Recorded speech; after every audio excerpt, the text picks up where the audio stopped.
Hello! To be honest, with Abby and Den is back at napapanahon ang episode natin this time. Dahil in this na, we will be exploring fear. Familiar naman tayo sa concept ng fight or flight, di ba? Di ba, back in the day, sabi nga nila na it's this flight, fight, or freeze response that will determine if you survive. Yeah, sa science kasi fight or flight lang. O, di ikaw ng College of Science. Ay, hindi ko sure. Pero one of the triggers of those responses is fear. Yeah, or is it a tool for survival? 'Di ba, back in the day nga, wala naman silang basis of what to avoid and what to expect eh. So, siguro yung fear na yon, 'di ba, may kumaluskos, 'di ba, will you hide or kakalkalin mo ba kung ano yon, 'di ba? Parang I guess that's how they survived during that time and learned from those experiences. Ikaw, do you remember a time when you had to activate one of the three? Of course, pagsakay mo pa lang sa jeep, kailangan active na yung fight or flight mo, di ba? So, nag-on yung flight ko. Gets mo naman yun, di ba? Pag sumakay na yung mga tao, medyo bago ako matulog, no? sa jeep. Sa loob mo, natutulog ka pa sa jeep? Yes, natutulog ako sa jeep. Nasa dulo lang ako. After ko ikapit lahat, syempre papakiramdaman mo naman yung surroundings mo. Pero there's this one memory na medyo dumilim na. Tapos, alam mo yung pag sumakay yung mga tao, hindi sila sabay-sabay eh. So, sasakay isa, tapos pepeso dito, sakay dito. Yun yung trigger mo na bumaba ka na. May gut feeling ka pag observe mo sa mga tao, I think ito na yung time mo bumaba kasi mamaya maho-hold up ka na. Itong responses natin ito, or medyo na-hone siguro tayo kasi nag-aral tayo sa Maynila. Oo. Yung mga corners na yan ng paaralan Yes. natin, paglabas mo talagang Fight mode ka talaga. fight mode, kanya-kanya ka na. Survival ka talaga. Siyempre, na-experience ko na rin na madukutan. Mm. My first week of college. Tapos, wala pa akong kakilala dun sa sinakyan ko na jeep na yun from Legarda to along Gastambide siya. Tapos, nung bumaba ako, tapos naramdaman ko na nawala. Naka-tote bag lang kasi ako nun. Yung mga estudyante na di ko kilala, sinabi yung babae daw, matandang babae na katabi ko. So, from then on, nagkaroon na ako ng feeling na hindi dahil bata or hindi dahil matanda, harmless na. So, parang medyo na-program din ako that way. Oh, there's one. This is parang best example na what will you do. Nasa Menjola ako nun. So, syempre, di ba, Menjola going sa side ng patawid ng recto. So, traffic, di ba? So, habang lumalakad ako, pagtingin ko sa taxi, biglang naglabas ng baril. Nagtutok. So, Oh my God. syempre, eye to eye kami, di ba? Baka naman ano lang yan, shooting lang palabas. I don't know. Pero, yung reaction ko is, umatras. Kasi, hindi atras yung kotse, di ba? Traffic nga eh. Okay. Tapos, you hide among the crowd. Laging flight, no? Ayoko mag-freeze eh. Kasi pag freeze, parang, you're stuck there. Pero nag-freeze ka rin ba? Before ka mag-decide na? Sa daga. Okay. Nag-freeze ako sa daga. Huwag ka gumalaw kasi sabi nila, pag gumanon ka daw, baka tumalon sa'yo. So, Okay, freeze good ka na to lang. know. Lalo na malalaki ang mga daga sa paligid. Today, aside from that physical survival, meron na rin na social survival. And I think merong ibang level ng fear pagdating sa social survival. Lalo na sa panahon na maraming nakakancel. Yes. So, siguro, nag-start nga tayo sa medyo mas primal or primitive. Dati naman walang social media or hindi ganun ka connected yung community. Pero I guess the modern fear is being canceled or being put in a spotlight, not in a good way. Since we're talking about fears, no? Ikaw ba? What's your personal fear? Wala. Ikaw lang kausap ko dito. Alam nga naman iba Baka gusto niya sumali. My personal fear. Serious ba? Are you serious? Oo naman. Tapos na yung daga. Ganun. Typical, losing the people you love. Pero kung fear na phobia, siguro being stuck in a situation. Ikaw? Ay, wait lang. Stuck in a situation na physical or hindi ka makagawa ng solusyon or paraan? Siyempre both, pero kung wala sa iyong control. So, you're just there. Okay. Parang, can't do anything about the things surrounding you. How about you? Ay, salamat tinanong din niya ako. Sa akin, it's not really the fear of death, but the fear of growing old. Oh, yeah. Hindi ako natatakot na humaba yung buhay ko. Siyempre, sino naman ang may ayaw nun, di ba? Pero, it's more of going through everything and then realizing that the best years are behind. Siguro kasi, di ba, syempre, kayod tayo ng kayod ngayon, di ba? Kakakayod nga natin, naglalangis na tayo para mga nyog, di ba? Pero, parang, syempre, there's always hope and there's always, parang that feeling na better days are coming. You have something to look forward to. Yes, exactly. Pag nasa end na ba ako ng life ko, wala na akong ilu-look forward to. Ganun ba yun? Parang yun yung mga medyo laman ng isip ko when it comes to that fear. So at least, di ba, parang, magjo-jetta ako, papayat ako, wala kayo sa akin pag bumayat ako. Mga ganun, di ba? Parang, Who you? di ba? Parang joke siya, pero it's something that you're looking forward to and there's still something you can do about it. So, it's not really the death being permanent per se, but more of yung nararamdaman mo na siguro nauubos yung araw or naubos yung lakas mo na, baka hindi ko na to kayang gawin. Ako kasi feeling ko dun sa end, one way of seeing that is that's the time na you just live.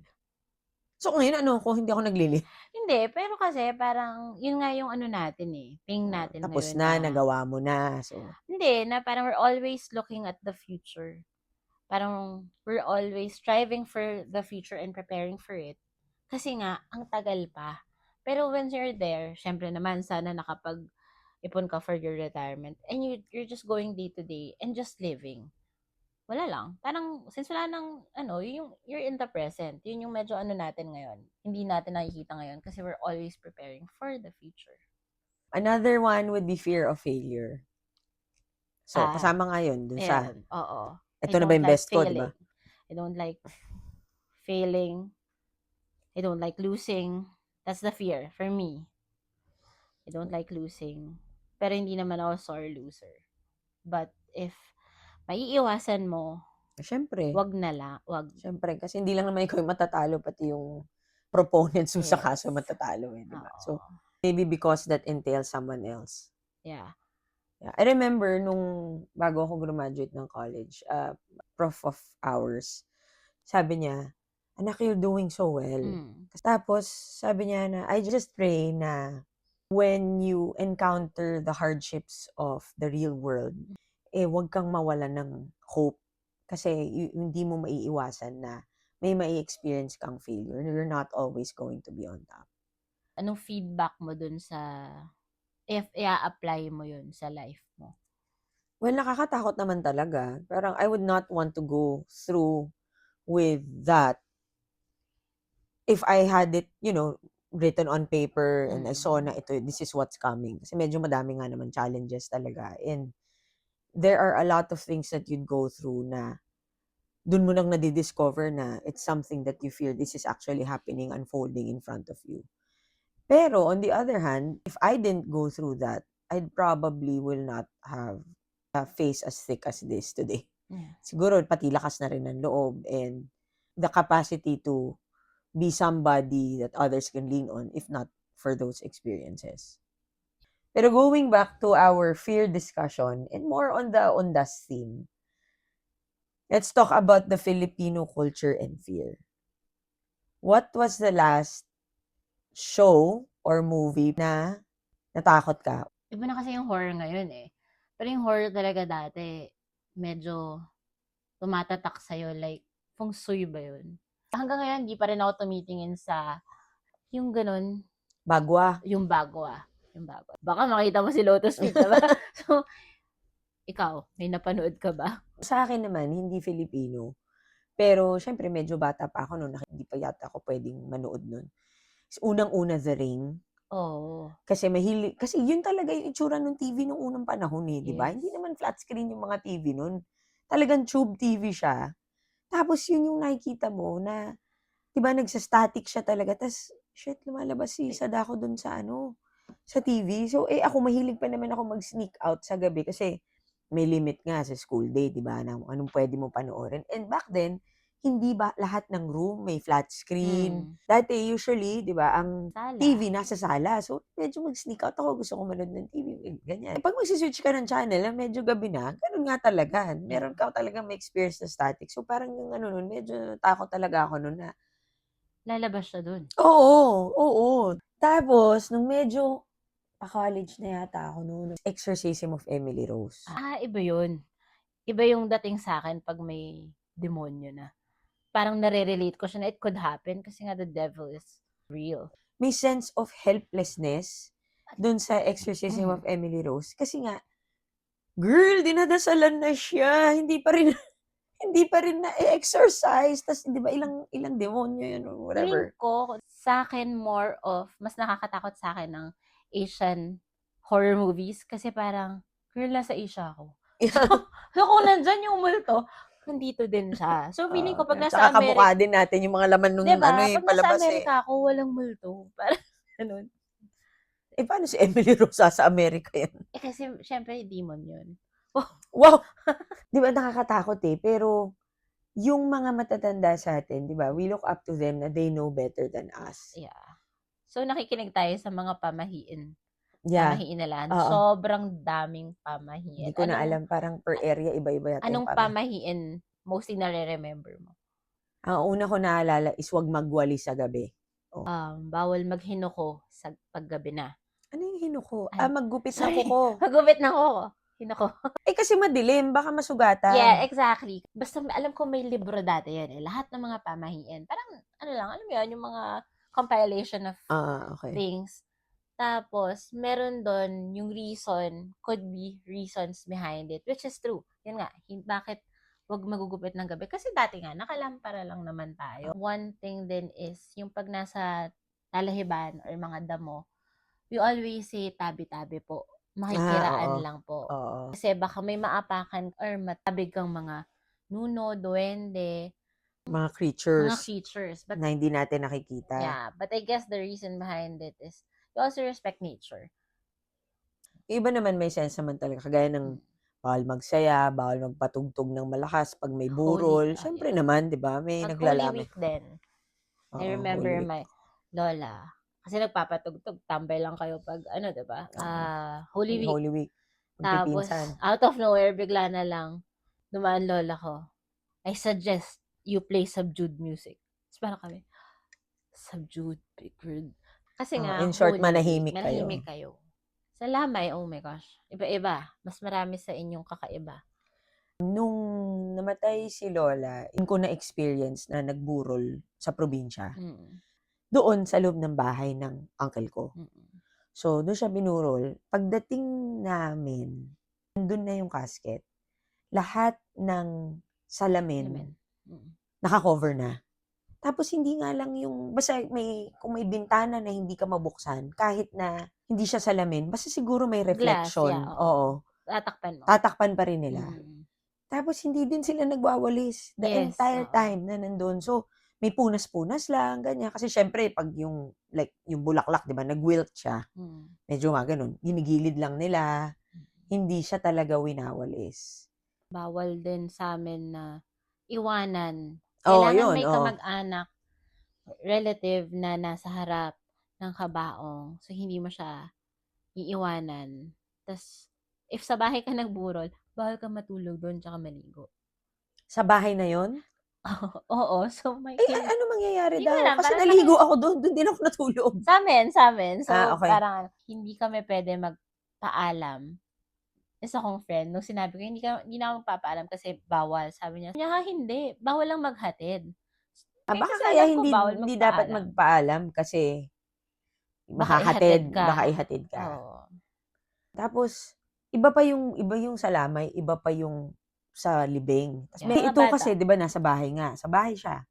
So, inikot pa, yung casket. para mauna ata, dapat Yun ang mauna hindi ko yung sure. ulo, hindi ko Basta yung maalala. paglabas, parang, hindi ko, let us know kung ano yung tama. Yeah, oo. So, yung dapat ba mauna yung ulo o dapat mauna yung paa dahil nga, if hindi yun yung tama, may susunod. Parang Oo. gano'n. Kasi naalala ko kung saan nakapwesto yung ulo.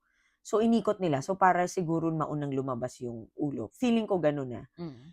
Tapos, paglabas namin ng door, meron pang tinagpas na manok as Wala. soon as mag-exit doon sa bahay. Okay. Nagulat ako kasi nasa side ko, tatalsikan pa nga ako ng dugo ng manok. Siyempre parang, gano'n. 'Di ba? Ang lakas nun. Alay daw yun Oo. na walang sumunod nga. Kasi nga, aside from yung mga nagbubuhat, yung mga kamag-anak yung technically na Oo. sumusunod dun sa casket. Binuksan pa yung cover, tas umiyak siya, niyayakap niya, talaga, siyempre gano'n. Tapos hinihila siya to the point na parang nacho-choke na siya, hinihila siya ng hindi ko kakilala, eh, siguro isa pang person din dun. Kasi bawal matuluan ng Oo, luha. exactly. Wag mong Oo. tuluan ng luha, wag mong tuluan ng luha, yun yung Oo. sinasabi. Pero, Baka hindi magbabaon ng kalungkot, negative, oo, oo. yung kaluluwa. Usually pag Catholic yung rosaryo, 'di ba? Oo. Sa inyo necklace ba? Well, kasi si Lola is not Catholic. Oo. Sure ako Methodist yan. So, wala siyang hawak na rosary. Oo. Pero meron kasi siyang pearl na necklace. So So, yun yung yun ang pinigtas. Oo. pipigtasin ta's kailangan ng pumigtas byuda. Siyempre, hindi nailibing na si Lola, ganyan. From the cemetery, pagbalik dun sa bahay, siya magpapakain ka na. Tapos na yung bumalik na sa bahay. So, naka-prepare na yung food dun. Lahat ng direct line niya, from anak niya hanggang apo niya at apo niya sa tuhod, nakapila kami. So, tanong ko kay mami, "Ma, ano 'to? Bakit? Nagugutom na ako." Bakit? Bibigyan kayo ng pera? Pila Hindi. daw. Meron doon na parang batya Ah, na pinakuluan, oo, ng bayabas. dahon ng bayabas. Siyempre hindi na siya kumukulo naman 'no, pero malamig na siya or warm na lang siya. Lahat ng Kamag-anak? kamag-anak niya hihilamusan nun. Nahilamusan ka? Siyempre wala naman akong choice, baka naman sabihin nila, "KJ mo naman, ikaw lang Ay, din taga nakapila." Maynila. 'Di ba may friend tayo sabi niya sa Ilocos iba din yung experience niya. Oo, Suka naman daw dun, sabi ko, Diyos ko parang mas pipiliin ko na yung bayabas bayabas. kaysa sa suka ihilamos sa akin pagkatapos nung Wala kayo masyadong libing. gano'n, medyo basic lang. Mga gano'n. Yung itatawid yung Bata, bata, oo, para oh. hindi or magpakita, parang gano'n. Eh, paano kung Pero, mataba yung bata? well, yun nga yung nangyari sa pamangkin ko 'no, hindi na binuhat. Kasi 'pag itatawid mo, bawal din na Sumabit. sumabit kasi susunod. So, since ang bigat niya, baka hindi kaya sumabit, so 'wag na lang. At 'Di saka bale na lang makita niya. ay isa naman ang pamangkin yung sa papa, ang likot ng inaanak mo, so 'wag na lang. Kaya since Baka sumabit pa. hindi siya ginanon sa likot niya, ayun, ilang months, a year Years niyang, nga binabanggit na nakikita oo, niya. na nakikita niya. Pero ikaw ba, do you find it creepy or weird na may mga ganitong pamahiin na minsan blindly fina-follow na lang natin kasi kagaya ng pagpag, Hmm. 'di ba? Madami tayong nabibisita, siyempre nakikiramay tayo. Parang lagi nilang sinasabi na, "Naniniwala ba kayo sa pagpag?" Tapos parang may consensus na, "Hindi ko Sige, alam, eh, gawin na lang gawin na natin." lang natin. Sa'kin siguro pagdating sa basta pamahiin when it comes to related to death or ano, Mm. sunod na lang ako. So, kung ano man 'yan, parang siyempre kasama 'yun sa fear mo of dying. Sa'kin, okey lang. So, hindi naman siya makakasira or makakasagabal Sa faith mo. sa faith ko, oo. And it's part of our culture. So, I mean, sabagay wala namang mawawala sa'yo. Siguro a oo, few minutes or yeah. kung So, parang as simple as hindi ko alam na hindi pala siya legit na pamahiin 'no, yung sa nanay ko na 'pag kakaligo mo lang, huwag ka lumapit sa TV kasi didikit ka. Pero feeling ko kasi may static before, baka or ang reason behind it is baka makuryente ka. oo, tama So, naman. 'di ba, parang What about, yung mga 'di ba, we mentioned kanina yung mga creatures, yung mga pagtabi-tabi po, ganyan. And, meron tayong paboritong podcast dito sa Spotify. Mm. Na Oh, actually na-discover yeah. natin yun dahil nga Oo. sa makulit ko na inaanak na Oo. mahilig sa mga kwentong Aswang. aswang, tik-tik, ano pa Yes. ba? Manananggal. Manananggal. Naniniwala ka dun? Oo. Like, all of it? Like, Hindi. yung ano ba talaga, oo o hindi? Hindi, not all of kasi wala pa namang experience dun sa wow, may experience sa iba. Kasi siyempre 'pag umulan ta's maaraw, may kinakasal na manananggal, ay, na Tikba tikba lang, Siguro sorry, na gumagawa ka tikba ng lang. sarili mo. Pero it's interesting kasi nga parang kung yung ibang cultures may mythology sila, may Yeah. mythological creatures sila. Parang ito nga merong mga post or stories about our own. Yes, and that's so nice, no?